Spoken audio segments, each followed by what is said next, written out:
met at the hotel by several senior doctors or officials from the government hospital there. They wanted to know what we could bring to them and what our intention of our visit was, and we wanted to know how we could help. And then we went to the hospital. It was sort of a big surprise visit. The hospital sent their ambulance to pick us up.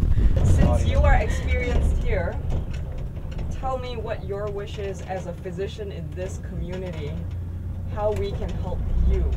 Yeah, we need everything, like starting like from gloves, because we don't have a lot of gloves, so sometimes we have, we have to use non-sterile ones. It was impossible for me to imagine that, and then hearing it was just shocking. Some days I go through 6 gloves examining one patient in 5 minutes, depending on what I'm doing, without thinking about it twice.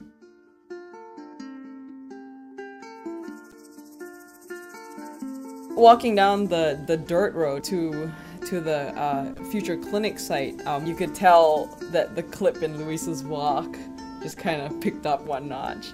When you first pictured it, did you picture it being that expansive? Like, I was like shocked at how expansive this land is that you have. No, but as I visit more and more the healthcare system in the area, you see it's zero, almost zero in many places. All right, here's where it will begin. It goes beyond those trees there. That makes 40,000 square meters. Okay. The clinic land was very impressive, much bigger than I thought, and I think that it's really important the way that Luis is thinking about the future. And what some of the sustainable aspects was, Luis was stressing the water conservation and having stormwater management, energy savings, having all LED lights.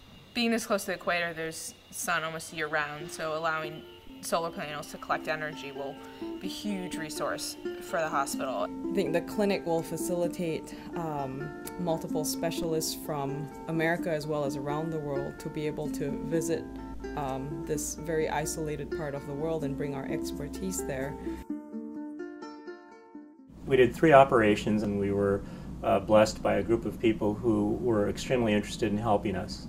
There was one small box, the size of a shoebox that had suture in it for the whole hospital. We have the ability to use any type of suture we need, and they had very limited resources regarding that. The biggest difference is the amount of waste that we have in this country. Everything is disposable here. There, very little is disposable. It was very much an eye-opening experience for me, having never seen that type of poverty and the limited resources that they have, for housing, healthcare, education. In terms of the medical part, I think that what they're talking about is likely to be a model for that region of Peru, and probably a model well beyond that little area for volunteerism and engagement of the North American medical community. I believe we learn as much as we can teach when we are exposed to different healthcare systems. I think that from a local and hopefully then regional standpoint, that people will see this clinic as a center for excellence, that with a permanent staff and with rotating specialists coming through, that people will come